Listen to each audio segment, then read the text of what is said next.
Hello everyone, and welcome to another episode of Crafty Beer Reviews. Today, I'll be reviewing Triple Digit Chickow. This is an Imperial Brown Ale, and they are using hazelnuts in this. And I gotta give a big shout out to Dennis and Rochelle, our two good buddies down in Columbus. Now, they've been watching my channel for a while. We get together with them every once in a while. Those guys are awesome.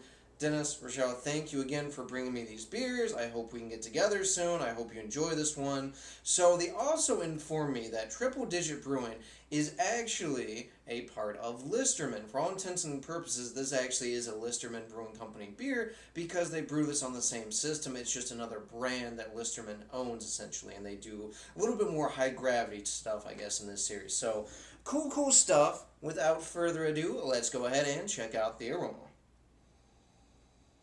Oh, wow, yeah, definitely getting that hazelnut right up front in the aroma. A lot of sweet aromas going on, too. I get some caramel and this really rich toffee note, too. Yeah, it's like this really rich dark toffee. I'm getting a slight hint of vanilla in there, too, actually.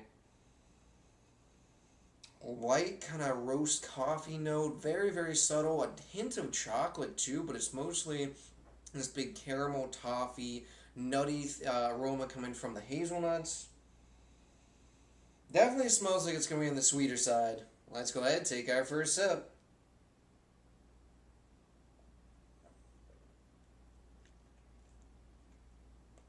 Wow.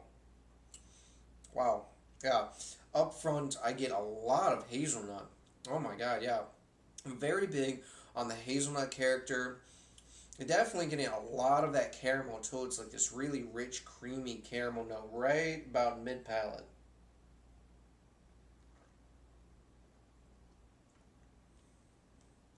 Big toffee for sure. It finishes with this almost slightly kind of like molasses taste on the back end. A little bit of a hint of vanilla, like a light roast coffee in there too. There's a lot going on in this one. For an Imperial Brown, I gotta say, I'm actually fairly impressed so far. It's very complex.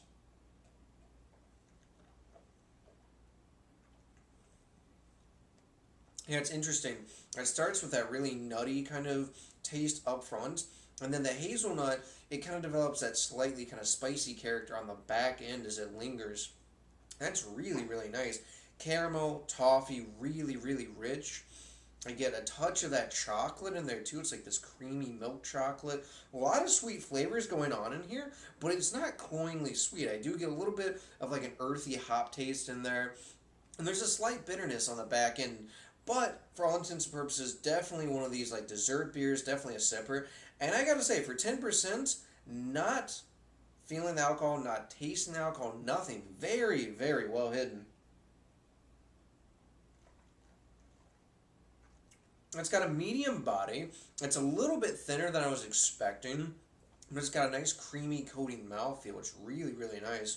And I know they've got several other variations of this. I think like coffee, bourbon barrel aged, all these other ones. I would definitely be very interested in trying that now that I've had this one. And I gotta say, I'm not much of a brown ale guy, but this is very nice. In terms of rating, I'm going with an 8.8 out of 10.